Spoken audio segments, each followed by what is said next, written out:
Hello, my name's Paul Owen. I'm the person in charge of Dean's Law Dictionary at ABN Study Partner. We've been asking you to use it, to download it, and get your free license. We're making this video for those of you who, for whatever reason, don't have the time of the day, don't want to do it, not interested, don't care. We want to at least show you how superior this product is and how vastly amazing it can be if it's part of your curriculum. So, what I've got up on the screen right now is a snapshot of part of the display for Dean's Law Dictionary on my computer. And in the upper left-hand corner, I'm going to go up here and type felony murder.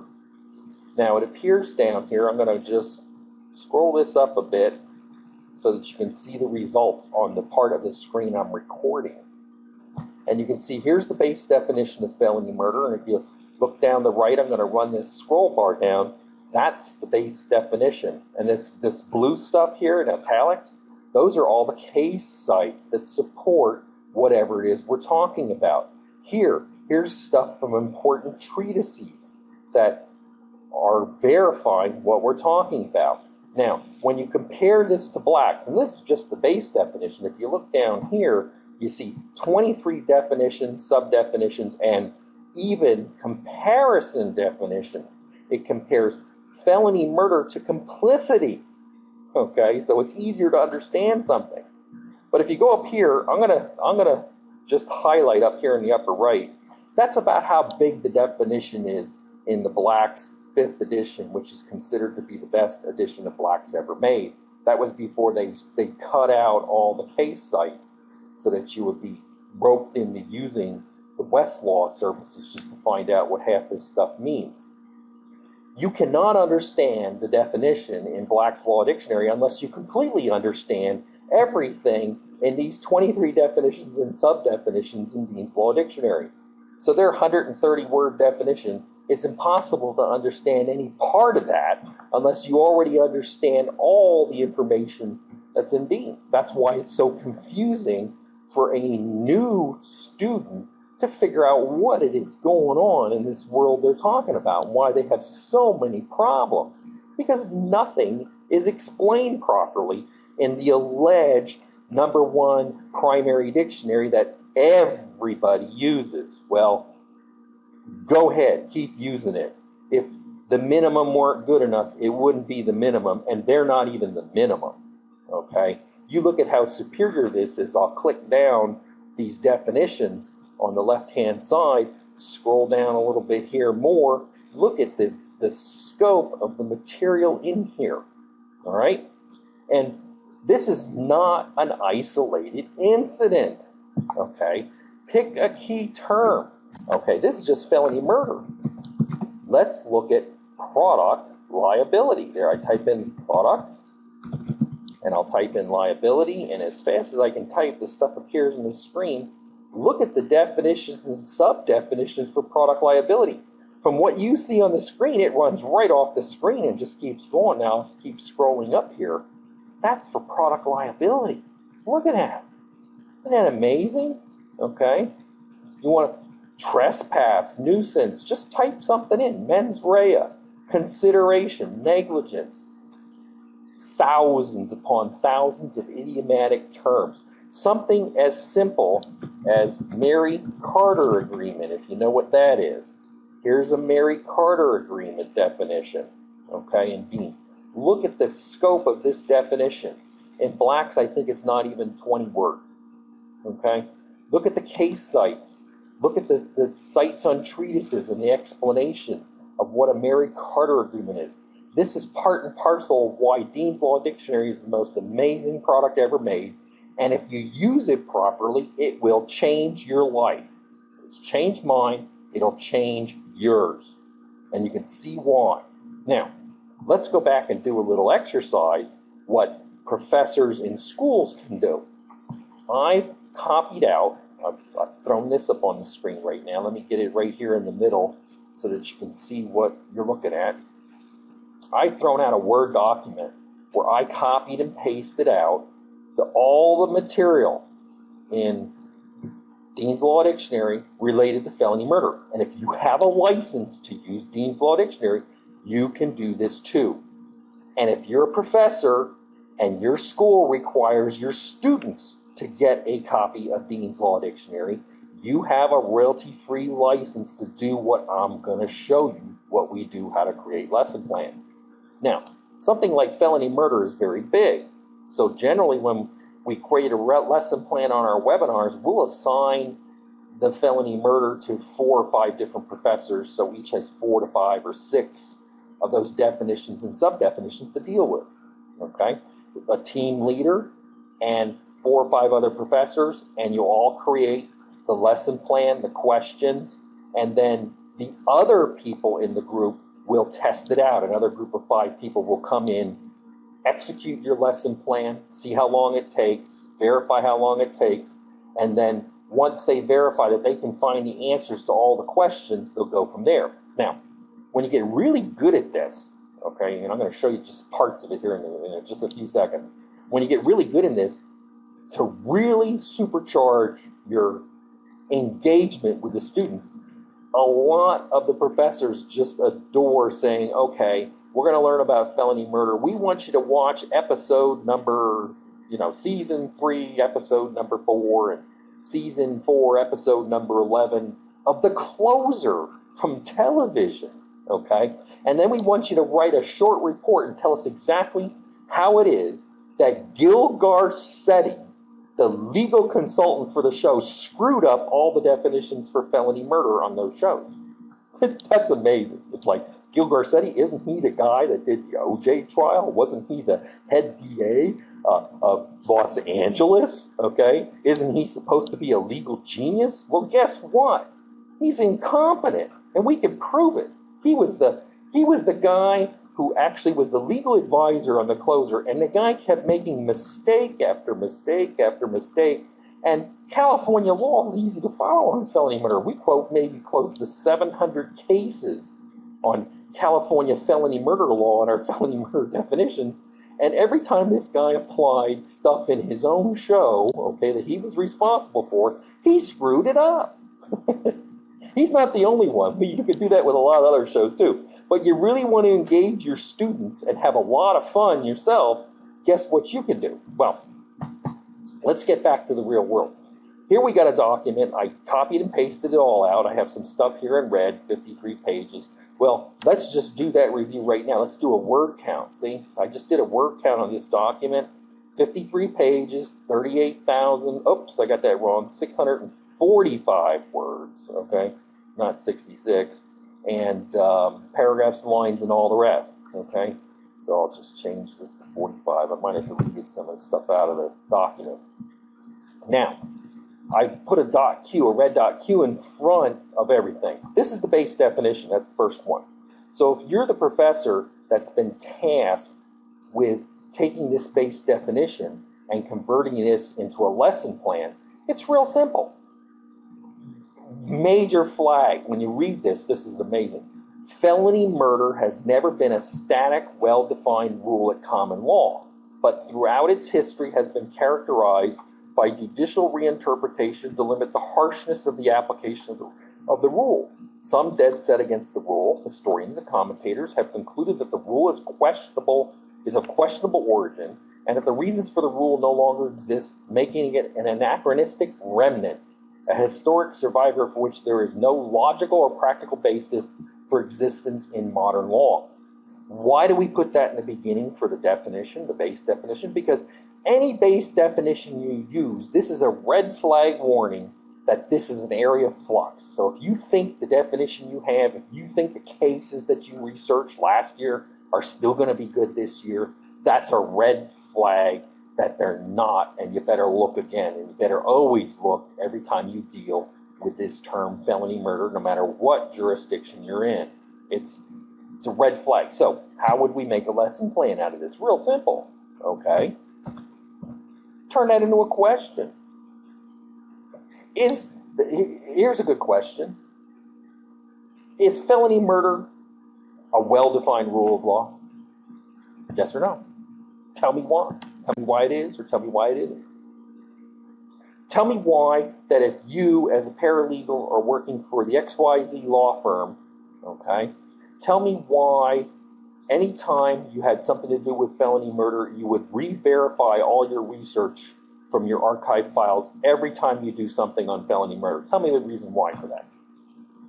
Okay? That's a real good question to ask. Now, if you go then scroll down this definition, this is a lot of historical stuff, okay, about old cases, all right, and the origin of the rule, okay, and what some commentators think of the rule, particularly the Dacrus's case and things like that. Not important for paralegals, okay? So as I go through and I'm creating my lesson plan, I got one question, I got one important thing already to throw at the students, okay? And as I go through and skim through or read this particular material in the base definition, I'm going to start throwing out the stuff, all right, that I don't need. And I just delete it out, just like I'm doing right here, okay? And I'm going to get rid of it. All of a sudden, I get to the 20th century, okay? I get skim through this model penal code. That's usually important, okay? Here we go. Here's something real important. In determining whether a particular felony is inherently dangerous, California courts look to the elements of the felony in the abstract and not to the specific factual circumstances. Other courts consider both the nature of the felony and the individual factual circumstances. Okay? That's important. We can create a case element. We can create a question out of this very quickly. Do all courts look at a felony to determine whether it's inherently dangerous in the abstract, or do they all look at the specific factual circumstances of each case? Okay? There's a question.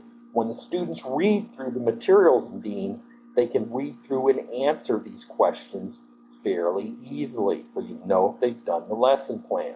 Okay? Here's another one. What felonies are inherently or foreseeably dangerous to human life for purposes of the felony murder rule? Okay? The homicide must be a natural and probable consequence of the felonious act. Death must be proximately caused. What does proximately caused mean? And we'll answer that in another definition because I already know the answers there. Okay? Here, look at this. Here's important stuff. This is in the base definition. Okay? Courts have also required that the killing be the result of an act done in furtherance of the felonious purpose and not merely coincidental to the perpetration of the felony. Okay? These cases often make distinctions based on the identity of the victim, whether the decedent was the victim of the felony or whether he was someone else, i.e. a policeman or one of the felons, and the identity of the person causing the death. Oh, by the way, there's all the case sites, so if you want to say that what we're talking about isn't backed up by actual facts, actual law, well, there it is, okay? Criminal liability. So we're just going through this and we're deleting out the parts and keeping the parts that we can make good. Now, here, this is important, okay? The felony must be malum in se. Well, what are one of the questions you're going to make the students go and find out the answer for? What is malum in se? Okay, here, Latin terms. Another Latin term in felony murder will be res geste. Okay, it's within the res geste of an inherently dangerous felony. Guess what? You're going to ask them to find out what that term means. Okay? All right? There's the proximate cause stuff. Period during which the felony is in process of commission must be narrowly construed. Okay? What constitutes termination of the felony for purpose of the felony murder rule? The felony, the underlying, here's another important quote. See, I'm just skimming through this right now. I'm not even making up my lesson plan.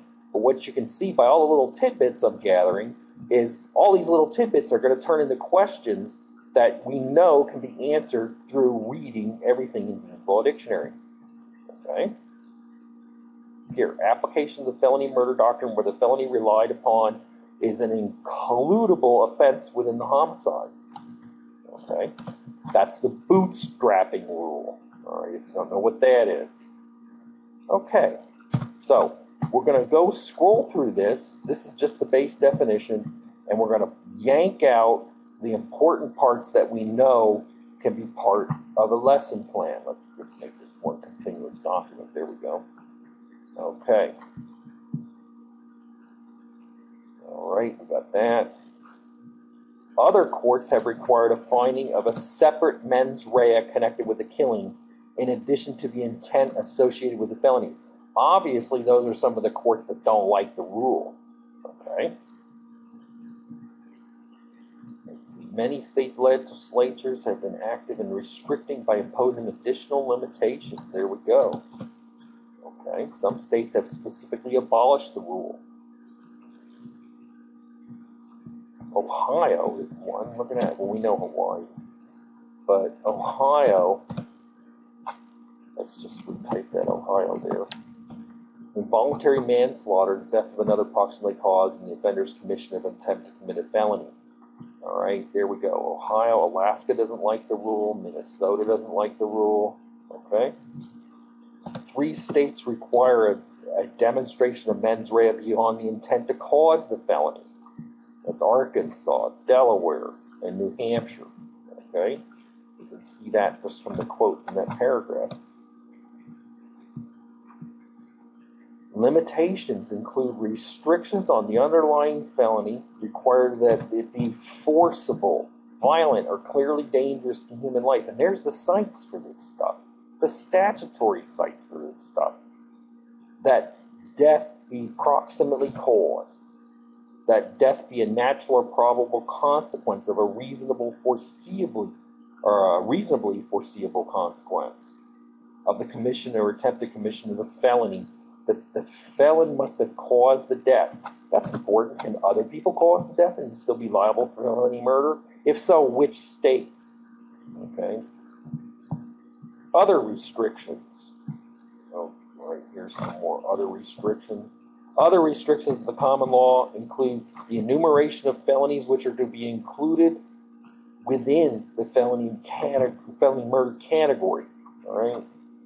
So we got those restrictions. That's an Idaho statute.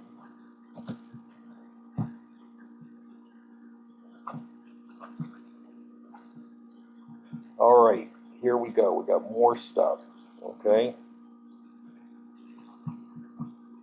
We're going to delete all this because it's all kind of repeats. All right. Let's go down, possibly find a base definition that we can.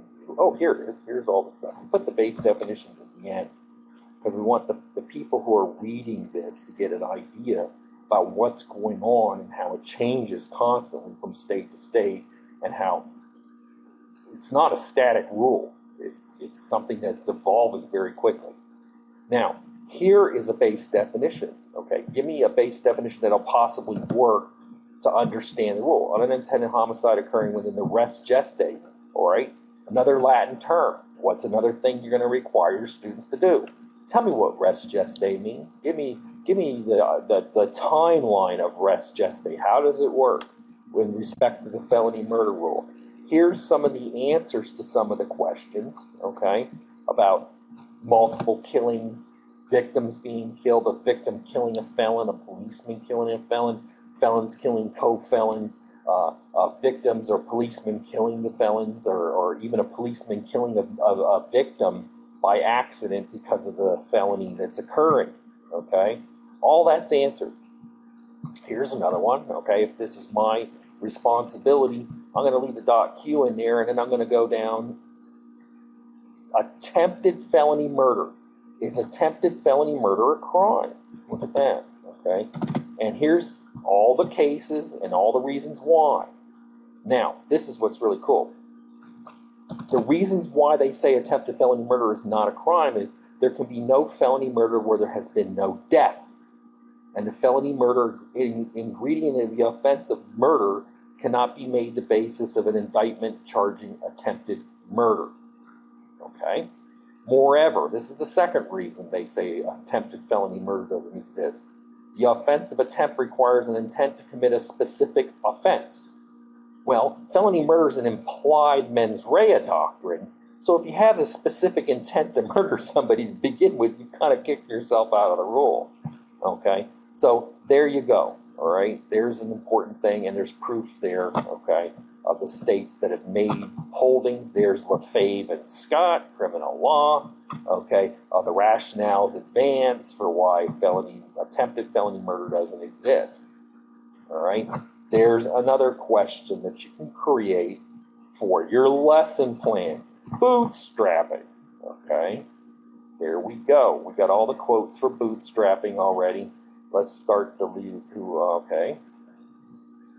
The California Supreme Court held, that's in the famous Ireland case. We'll delete this out here, put the T in back. The California Supreme Court held felony murder instruction was improper when it was based upon a felony, which is an integral part of the homicide.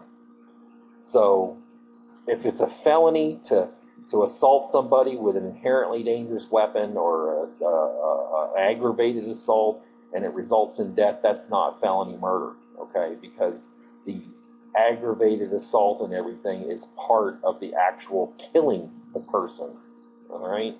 Real simple, that's the rule. But then how is it applied in all the other states? Okay, how is bootstrapping applied? Do all states apply bootstrapping? Okay, so in California, they apply the bootstrapping because the felony murder doctrine is judicially disfavored and restrictively applied. All right, the underlying felony must be independent of the homicide.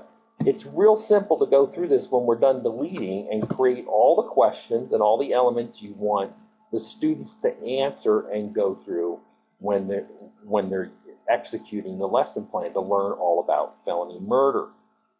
And look at this. Look at this. This is real cool. However, some states have not adopted the so-called merger doctrine. Okay? Bootstrapping, merger doctrine, same thing. Two different names. Same concept. And in Maryland law is instructive. Okay?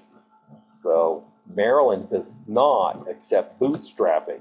They say if it's an aggravated assault and with a dangerous weapon and it results in death, it could result in the felony murder being applied against you. Maryland doesn't accept it. Virginia also doesn't accept it either. So I'm sitting in Virginia right now, and I just happen to know that. But anyway, there we go. Okay, we have all the information related to jurisdictions that don't accept it. Okay, in Maryland, here's the gem quote: the three circumstances when courts will imply malice are the intent to do serious bodily injury, murder, depraved heart murder, and felony murder. Okay, they don't accept the merger doctrine or the bootstrap doctrine. Okay, so there we go. All right, here we go. Maryland has repeatedly held that under the felony murder doctrine, a participating felon is guilty of murder when a homicide is being committed by a co-felon. That's important. Okay, you got two felons. One felon commits the homicide. Is the other guy guilty? Is he not guilty? What if the felon kills the other felon? So you have all these logical consequences, which are all answered, by the way, in all the definitions. Okay? So there you go. So we're deleting out the stuff we don't care about. We take what's left. We create the outline and the elements of the lesson plan. We create the topical parts of the lesson plan, all from what's left. And generally, where you get the massive efficiencies is two things. To create a lesson plan, you do exactly what I'm doing. You skim through the materials, you read through them, you take your time, you can take forever if you want to, all right? And what you can do is you delete out what you don't want, which is the parts the students would read to find the answers. And you leave in the parts that you can create the questions. Tell me what bootstrapping is. Tell me what the merger doctrine is. Tell me how different the merger doctrine is from bootstrapping. What states accept bootstrapping? What states don't accept bootstrapping or the merger doctrine? Okay? You understand? So you can create as detailed a number of questions very quickly from what's left over. And guess what? All the student has to do is read through Dean's Law Dictionary. Look at this. First-degree assault is a proper underlying felony to support a second-degree felony murder conviction. All right? That is Maryland law. Okay? Nothing but Maryland quotes, nothing but Maryland treatises. Okay? There you go. That's that one. Now, if I was working in a group, and I don't want to bore you to death forever, but this also gives you an amazing idea how massively detailed Dean's Law Dictionary is and how it can be used as a primary learning tool and how you can assign just base definitions to read with questions and answers to the students. And if you want to get really cool about it, you can even assign television programs so that they can understand the concepts and apply them in the real world. Here, expansion of the rule. We can go through the expansion of how cases like laws in Missouri have expanded the rule. They like the rule, all right? So they're expanding it, whereas most people don't. They're restricting it. So we can go through and delete all this. If you were working in a group, that would probably be the end of your assignment, is to go that far. And then you create the simple outline, the questions to ask. And what would happen in the group is one group would create something for felony murder, okay? Here's another thing, that the next person in your group, if they were assigned felony murder, killing of felons by non-felons, okay? There's all the law related to that, all right? So you create it as a group, you create the outlines, you create the plan, you create the questions that must be answered by the students, and then you hand off your creation to another group in criminal law that's possibly working on mens rea, okay?